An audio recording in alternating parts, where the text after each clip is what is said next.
एक तरफ भारत ने बड़ा रिकॉर्ड तोड़ दिया, तो क्या ये सब कुछ रूस की वजह से संभव हुआ है? रूस ने भारत को $400 बिलियन तक पहुंचाया। क्या है मामला? तो वहीं आखिरकार दोस्त बना पाकिस्तान अचानक से दुश्मन कैसे बन गया? क्यों तालिबान ने तोप खानों के मुंह खोल दिए पाकिस्तान के खिलाफ? बड़ी हलचल मची है एशिया में। जानेंगे इन खबरों को विस्तार से। एक तरफ जहां पाकिस्तान में राजनीतिक संकट गहरा रहा है, जनरल ने पहले ही इमरान खान को बाहर का रास्ता दिखा दिया है, तो वहीं नवाज शरीफ के तारीफ के पुल बांधे जा रहे हैं। आप इशारा तो समझ ही गए होंगे, पाकिस्तान में तख्ता बदल रहा है। लेकिन तख्ता बदलने से क्या पाकिस्तान के हालात सुधर जाएंगे? पाकिस्तान और तालिबान में जो अनबन है उसकी शुरुआत अब हो चुकी है। दरअसल हाल ही में तालिबान ने दुनिया को चौंकाते हुए भारत को एक बड़ा ऑफर दिया। वैसे भारत को ये ऑफर भारत से गेहूं मिलने के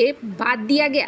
भारत ने जो कई मीट्रिक टन भेजे गेहूं, उसका असर ये दिखा कि तुरंत से तालिबान का मूड भारत के प्रति बदलता हुआ नजर आया। उन्होंने भारत से ये मांग की कि आप अपने दूतावास को फिर से खोलो तालिबान में, यानी कि अफगानिस्तान में, और आपके सुरक्षा की गारंटी हम लेते हैं। सिर्फ इतना ही नहीं, आप हमारे देश में निवेश करो, प्रोजेक्ट चलाओ, उसकी भी सुरक्षा की गारंटी हम लेते हैं। यहाँ तक कि तालिबान ने ये भी कहा कि आप तापी प्रोजेक्ट, तापी जो कि गैस पाइपलाइन परियोजना की प्रोजेक्ट थी, इसे फिर से शुरू करो। इसके लिए भी हम हर संभव मदद आपको करेंगे। तालिबान जहां एक तरफ ये रुख इस्तेमाल कर रहा है, तो वहीं दूसरी तरफ खबरें ये आ रही है कि इसी तालिबान ने अब अपने तोपों के मुंह खोल दिए हैं पाकिस्तान की तरफ। दरअसल डुरंड लाइन पर जो खेल चल रहा है वो अब और ज्यादा बढ़ चुका है। पाकिस्तानी सेना पर तालिबानी लड़ाके हावी पड़ रहे हैं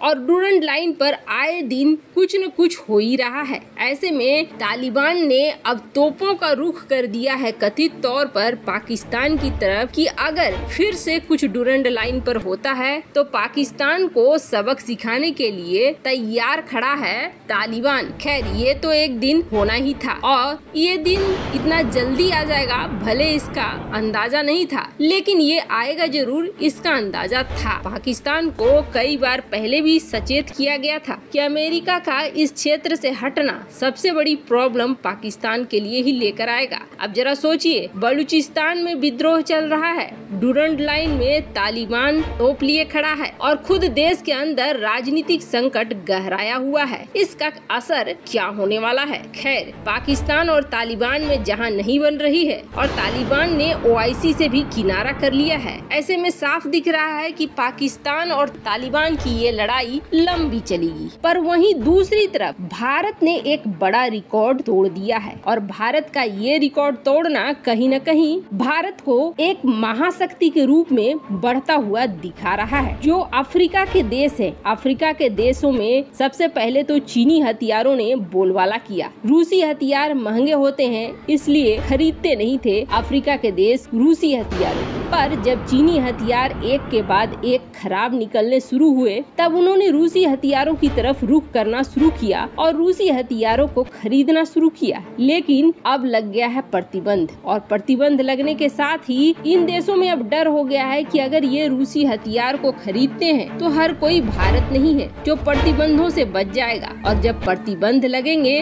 तो इसका असर खुद अफ्रीका के देश जो पहले से गरीब है उस पर और भी ज्यादा बढ़ता जाएगा। ऐसे में इन्होंने रूस से किनारा करना शुरू कर दिया। अब ये अफ्रीकी देश ऑप्शन के तौर पर भारत को देख रहे हैं और भारत को नए ऑर्डर अफ्रीका से मिलने शुरू हो गए हैं। तो वहीं दूसरी तरफ हमने पहले ही देखा कि रूस का और यूक्रेन का बहुत बड़ा मार्केट गेहूं का है जो दुनिया भर में है, लेकिन जंग में फंसे इन दोनों देशों में से एक के ऊपर लगा है प्रतिबंध और दूसरे के ऊपर युद्ध का असर है। वो तो खुद को ही नहीं संभाल पा रहा है, तो फिर युद्ध को क्या संभाले? ऐसे में जो इसके कस्टमर थे, जो इस देश इसके ग्राहक थे, वो बुरी तरीके से प्रभावित हुए और गेहूं का एक्सपोर्ट भी भारत के खाते में चला गया, क्योंकि ये समय ऐसा है जब